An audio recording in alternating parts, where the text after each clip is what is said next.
Hare Hare Hare Rama Hare Rama Rama Rama Hare Hare.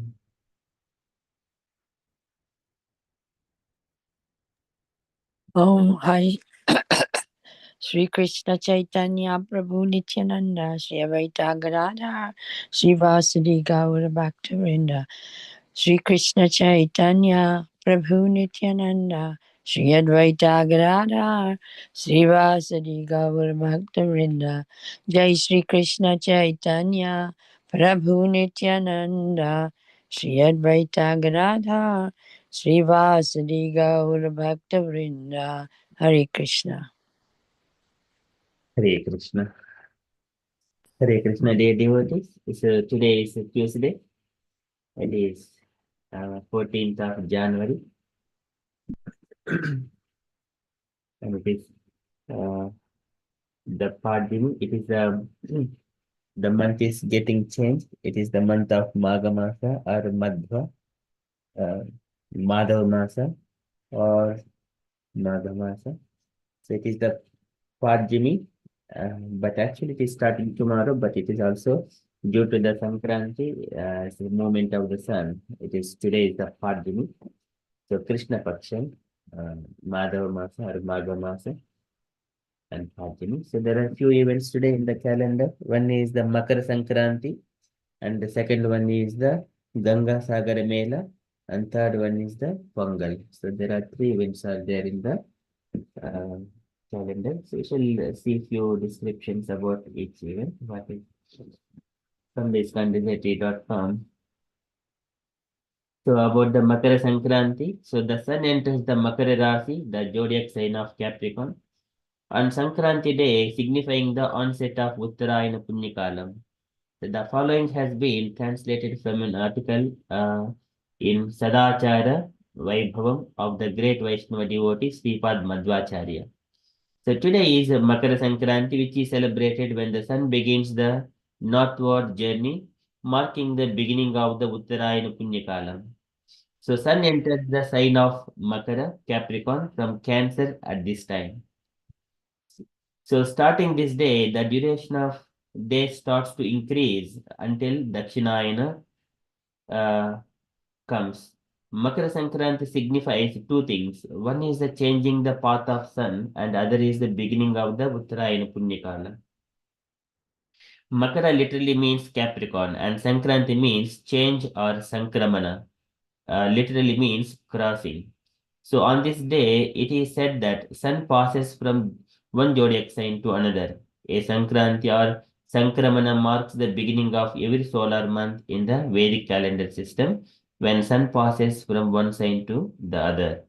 It's the cusp of the months as astrovallas call, but being solar based, the change of January 14th or 15th of every year is considered more sacred than any other month as it is the beginning of Uttarayana Punyakala. Lord Surya on his dazzling chariot that has thousands of spokes and magnificent wheels and driven by seven horses, seven colors of the spectrum, begins his journey northward into Makara Rasi, filling our lives with light and getting rid of darkness. The light not only fills our material life and helps our plants grow at the seeding time, but also get rid of our internal darkness, showing the path of self-realization, moksha. On this day, devotee prepares a dish made of green grams, rice and jaggery, sakkar pongal, and representing Lord Narayana, Lakshmi, and their divine love.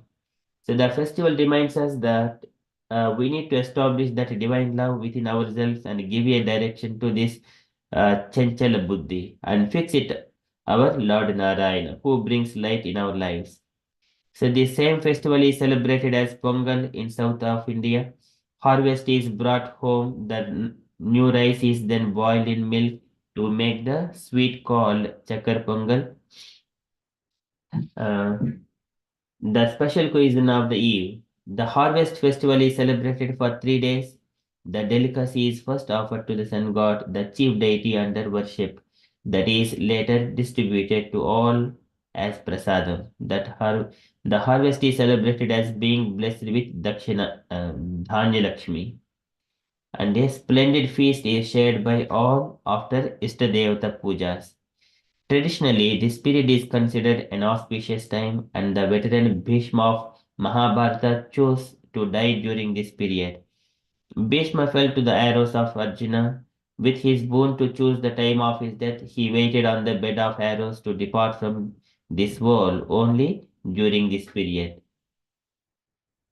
Shri Bhishma Pitamaha waited on the bed of arrows till the Uttarayana Punyakalam has arrived, and then breathed once more. So for the last time, it is believed that one escapes the cycle of repeated birth and death if one gives up one's body on this day. The Uttarayana was traditionally considered more auspicious than Dakshinayana.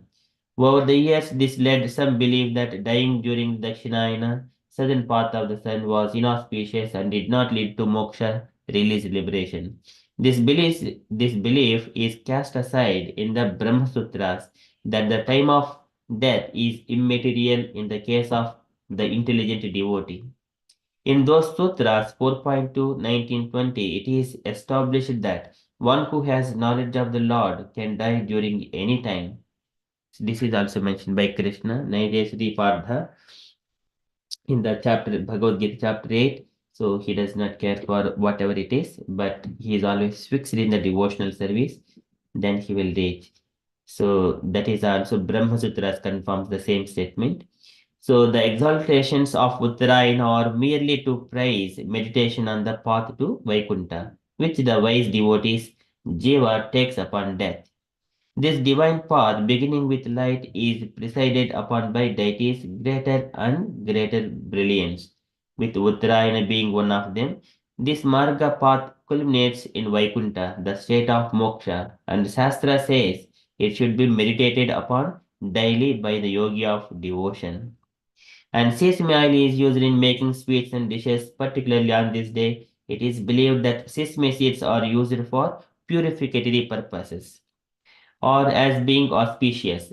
So Tilajuhomi, Sarasabhum, Sapistam, and Gandhara, Chittera, Manutu, Swaha, Tila Krishna Tila, Shweta, Tila Saumya, Vashanugha, Krishna Tila. So Tila Krishna, so I think it is the black sesame seeds are auspicious.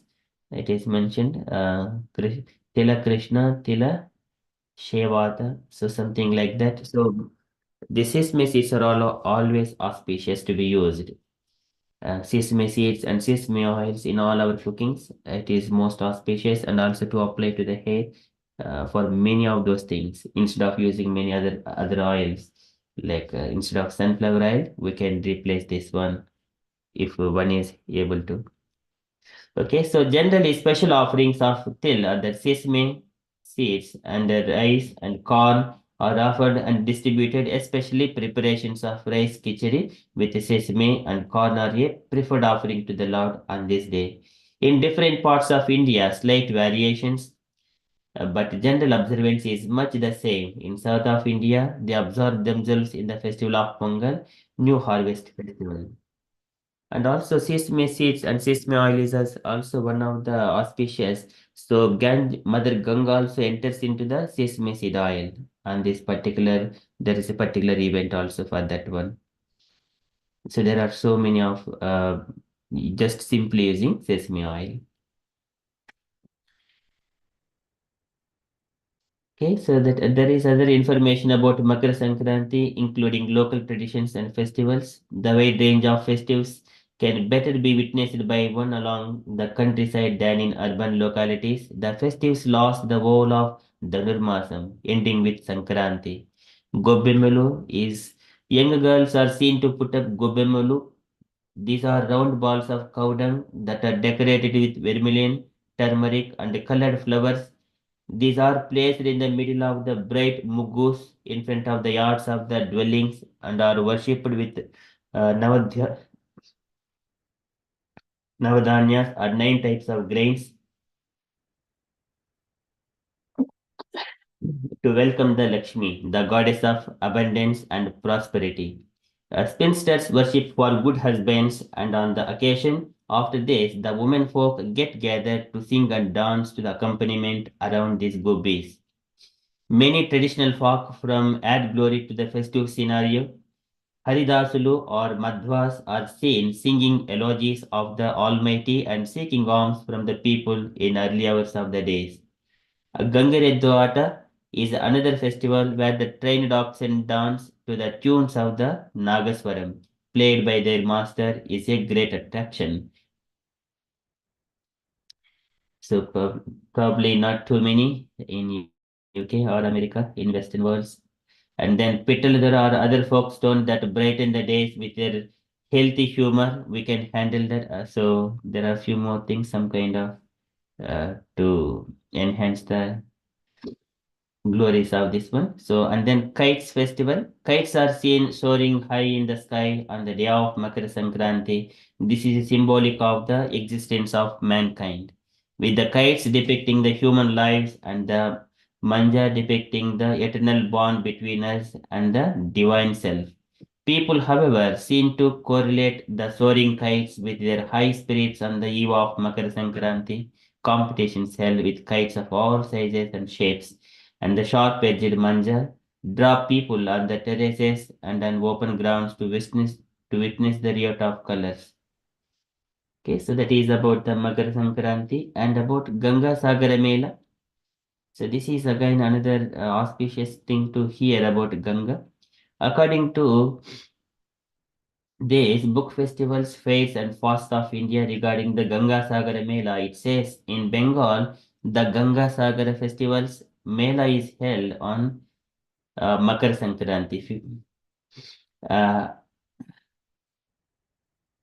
so the sun goes from the Kumbh to Makara on Sagara Island. Sagara means the ocean, and the island is located where the river Ganga enters the ocean.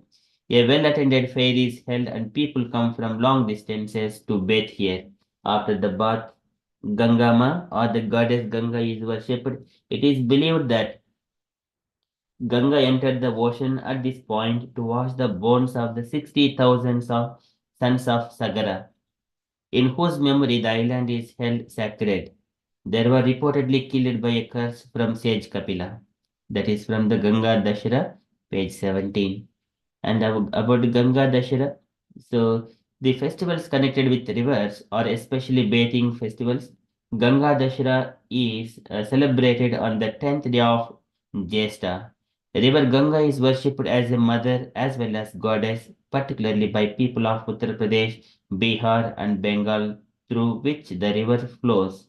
On this day, if a devotee is unable to visit and bathe in the river Ganga, then Ganga Jal or what which is in the water kept in most Hindu homes is used for purification. A bath in the river is said to purify the bather of all sins. The Ganga is revealed all over India, even in places far from its course. Initially, river Ganga flowed in the heavens. She was brought down to earth by the severe penances of the sage Bhagirath, and that is why she is also called Bhagirathi or Bhagirathi. According to the story of the descendant of Ganga, once a number of demons were harassing the hermits by disturbing them in their ascetic duties. During the day, they would be chased into the ocean, but in the darkness of the night, they would emerge from the ocean and start harassing the hermits again. In desperation, the hermits appealed to Rishi Agastya. Agastya, known for his gastronomic powers, drank all the water of ocean. Though this was done in good faith, it resulted in depriving the world of the water needed for sustenance, and earth became parched and dry. Bhagirath brought this drought to an end. According to the legend, King Sagara of the Ikshwaku dynasty, ruling at Ayodhya in Uttar Pradesh, had two queens, Keshani and Sumati, but neither had a child. Sagara performed severe austerities before his wives could produce sons, but whereas Keshani gave birth to a son called Amsham, mm, Amsham, Asamanjasa. So Sumati bore 60,000 sons. Sagara performed Ashwamedha sacrifice to declare his uh, suzerain, suzerainty over the neighboring kingdoms, sovereignty over the neighboring kingdoms, according to the prevalent custom. The sacrificial horse was let loose and allowed to wander into the neighboring kingdoms. If a horse was caught, a battle ensued and the outcome decided the winner. So there is again that pastimes, and then when these 60,000 sons of Sagara were following the horse when they saw him enter into the caravan where the sage Kapila was meditating, not seeing the horse in the cavern. So they presumed that Kapila had captured it. They did not kill Kapila as he was a sage, but they started disturbing his meditations. Annoyed at being disturbed, Kapila with a curse burnt the 60,000 sons of Sagara.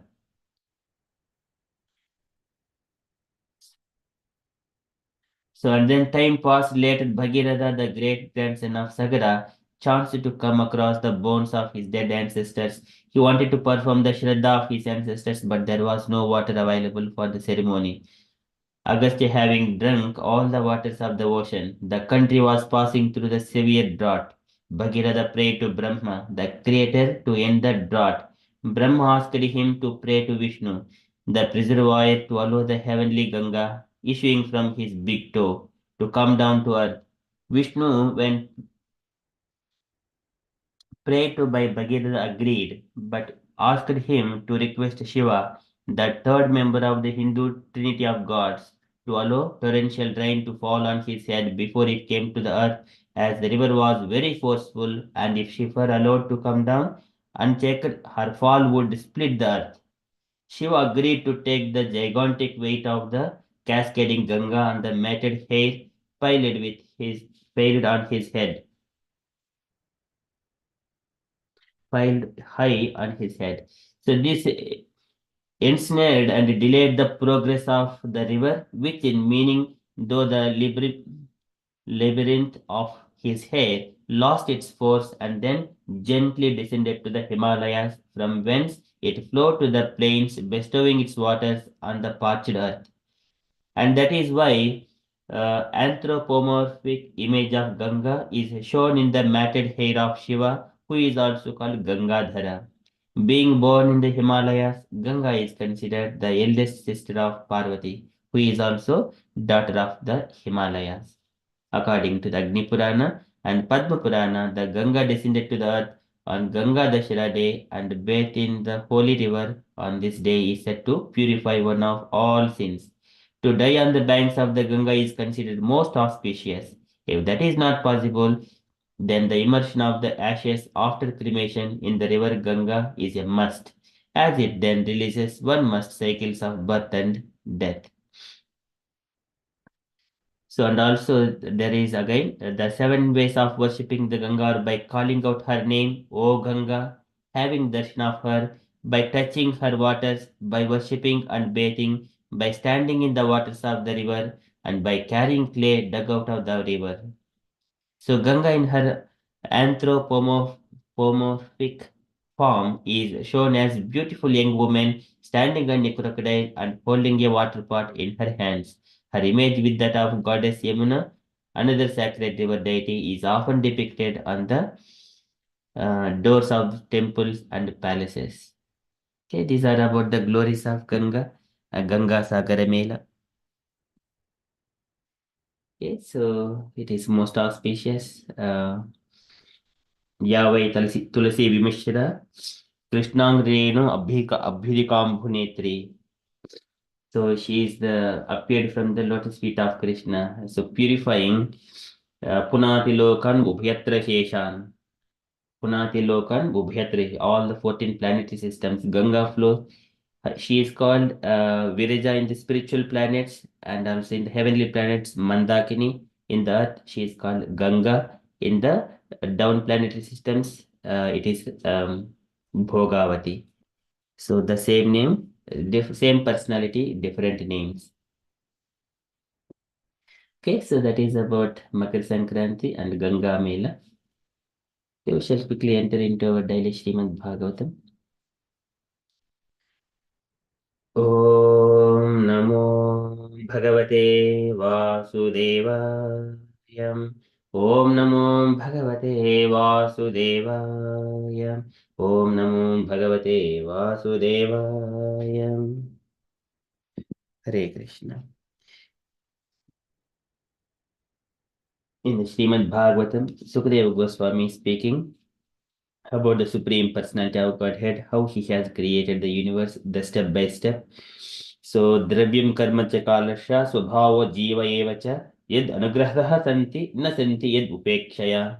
Everything, all the ingredients, fruitive activities, the time factor, and all the living entities along with their nature, everyone are existed. Yed Anugrahah Santi by his mercy. When he is neglected, then there is no existence for them. Nathanti yad upekshaya. And then eko nanatvam manvichyan yogatalpa samutitaha vidyam hiranmayam devo maya vyasuchatridha. And then the Lord, he also created his semen, which is of the golden hue, when he was lying on the in his bedstead in the deep yoga slumber, yoga nidra.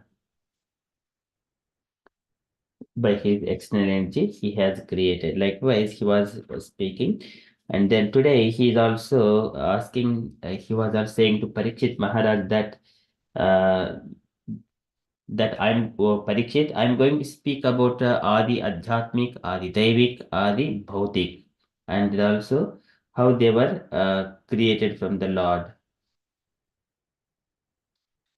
In such a way, Sukadeva Goswami is saying, we are in the Srimad Bhagavatam, second canto, chapter 10, verse number 14.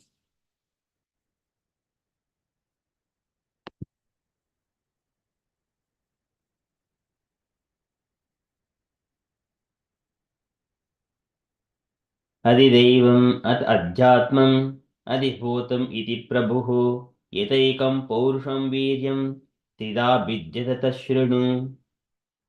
Adidaivam at adhyatmam. Adidaivam is the controlling entities. These are all demigods. Adidaivam ata adhyatmam.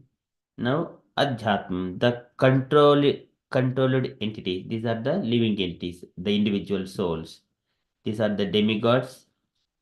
Adi, Adi Daivam is the controlling demigods or controlling entities. And here, Adhyatmam, the controlled entities. This is individual souls. We are all controlled by the nature and different demigods. And then, Adibhotam iti Prabhuhu. Adibhotam is the material bodies. Our material body is the Adibhotam, which is the matter, complete matter. As we have passed through that, this is the material body. It needs nourishment for wear and tear. This is Adibhotam. Iti Prabhuhu. And thus, Prabhuhu, the Lord, Ataikam Paurusham Viryam. Ataikam. So, in this way, Ata Ekam. So, and the only the Supreme Personality of Godhead, Paurusham of His Lordship. And Viryam is the potency, Tridha in three, Abhidha divided. That Shrunu, just hear from me. So likewise, Sukadeva Goswami is saying, just hear about the Adidhaivam, Ata Adhyatmam, Adibhotam, Iti Prabhu, and everything, all these three are created by the Lord, by His potency. Ata Ekam Paurusham Viryam, Tridha Vidyatata Shrunu. So translation for this verse. Just hear from me how the potency of the Lord potency of his lordship divides one into three, called the controlling entities, the controlled entities, and the material bodies in the matter mentioned above. So there is no purport for this verse. It's a small verse only. Adidaivam at adhyatmam adibhotam iti prabhu yataikam paurusham viryam trida vidyata tashrunu. So he is going to speak elaborately later on. So what are all about this? Okay, that is from Srimad Bhagavatam. It is a small and short. अधिदैवम् अथाध्यात्मम् अधिभूतम् इति प्रभुः यतैकं पौरुषं वीर्यं त्रिधा विद्यते तच्छृणु. Srimad Bhagavatam ki jai. Okay, we shall quickly move to Srila Prabhupada's daily letter. So today letter to Sudama, June 19th, 1970, Los Angeles. It is also small letter. Do we have Mrida Sachi Mataji or Jahna Kanya Mataji is not here. Okay, so can I request any unallocated devotees to read this letter?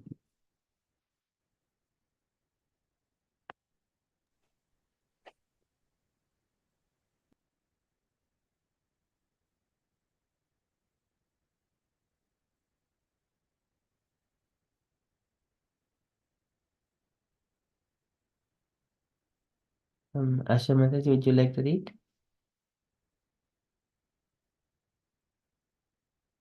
Or anyone, please?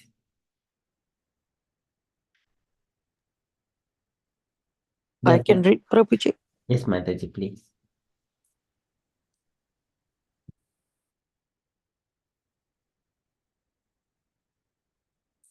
My dear Sudama, please accept my blessings. I beg to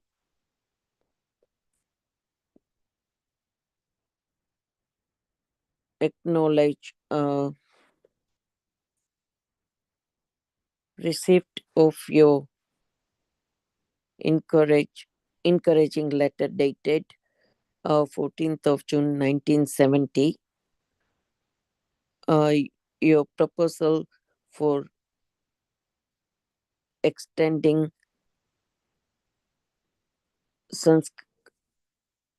Sankirtana party and activities and distribution of literatures and organizing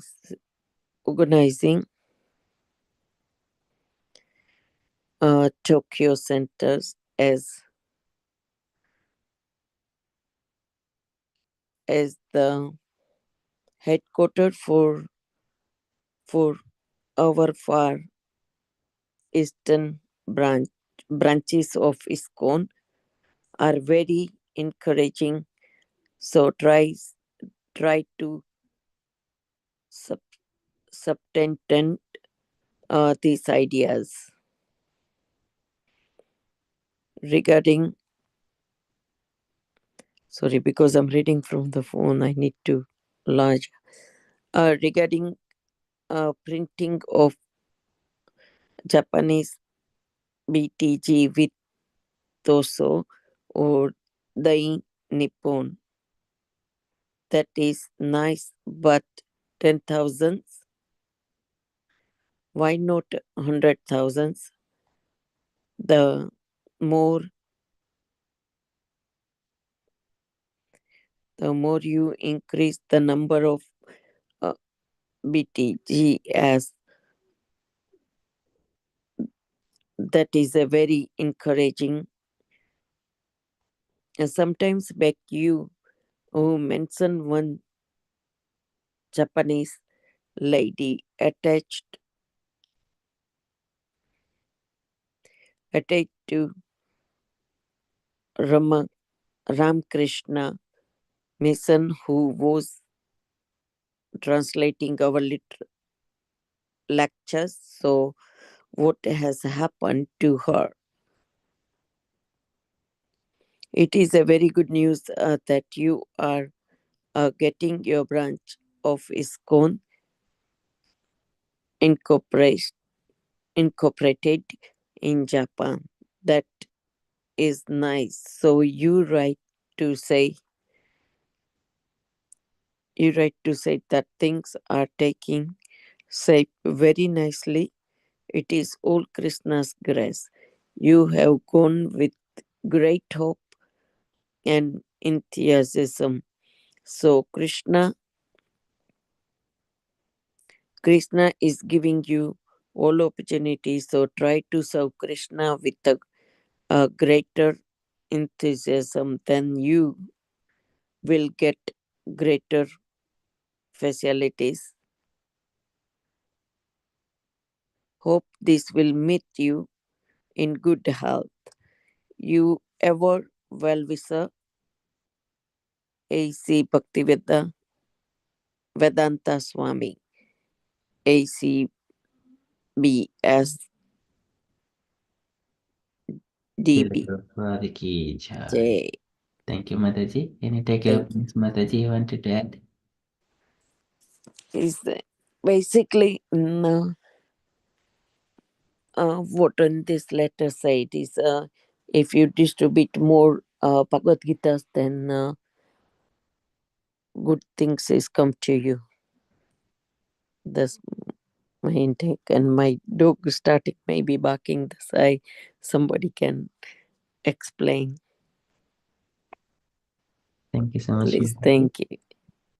Very nicely read. Thank you so much. Any points, dear devotees, you wanted to add?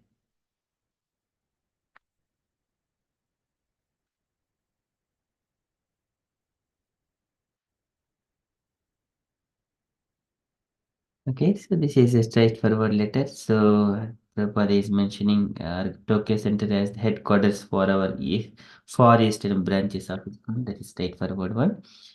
And Prabhupada is encouraging to increase more and more, something like that. Printing of Japanese back to Godhead, these magazines, and so that many people will take advantage. And then Prabhupada is asking about one more devotee, Ramakrishna, so Japanese lady, about who was attached to Ramakrishna mission and now translating our literatures. What happened to her? Something like that. Okay, so Prabhupada is again appreciating Saru Krishna with greater enthusiasm. Then you will get greater facilities. Krishna will arrange everything else. Okay, this is our day-to-day experience. Krishna will give more opportunities. It is up to us whether we take or not. Okay, that is from Srila Prabhupada's letter and from the announcements point of view. So today evening we have got uh, uh, preaching practice session at 8 p.m. Okay, so that is our upcoming event, and tomorrow is Kirtan, and then our events are daily. And then with regards to the contributions, devotees are generously contributing for the festivals. Okay, so we keep it open until we reach our target. Okay, these are updates from me. Dear devotees, if you have got any other updates or you wanted to share anything on Krishna consciousness, kindly share. Hare Krishna. Or you wanted to speak on the festivals, or you wanted to say anything on Krishna consciousness, kindly do so.